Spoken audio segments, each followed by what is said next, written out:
Hey, it is Lieutenant Skip here, and today we are going to talk about adaptability. Are you adaptable? This is something that departments are looking for in applicants, for people that they want to bring onto their department and to be a face for them with the public. And if you are, how do you show that to departments? That is the question. In law enforcement, officers, deputies, they are going to come across situations where their adaptability, their flexibility is going to be tested. It's going to be challenged. There's always a change to some type of policy. There's going to be a change to law. There's going to be a change on what shift you work. There's a never-ending shift around an officer or that deputy. What the departments are looking for is, can you adapt?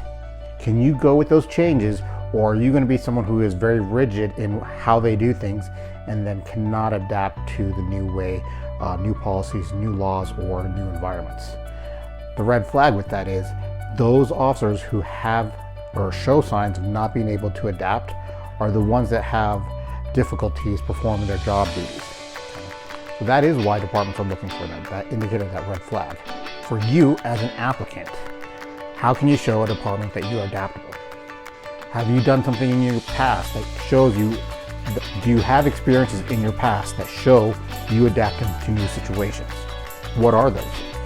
Tell the story. What is that story? Because you cannot go into an interview or to your oral board, your background investigator, and just say, yeah, I'm a very adaptable person. I can take change easily and I make the best of any situation. A lot of other applicants have said that. So how do you stand out? How do you stand above the rest of those applicants who said the same exact thing that you just said?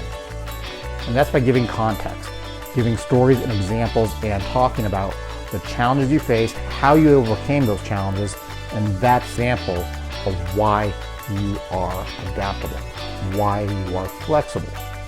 And if you don't have an example that stands out immediately, are there things today in your life that you could be more flexible with, more adaptable to? If you can think of those things, now shift your mindset and try to be adaptable. So step back, think about what's going on in your life, in work, in business, in school, in family, and identify areas that you could be more adaptable and start jotting those things down. Next month, 2 months from now, when you go for your oral board or that meeting with the background investigator, you want to have these examples. When you go to prepare, you can look at these things so these stories are at the top of your mind when you sit down in front of these folks to convey and convince them why you are the best out there. This is Lieutenant Skip. I hope this helped you, and good luck.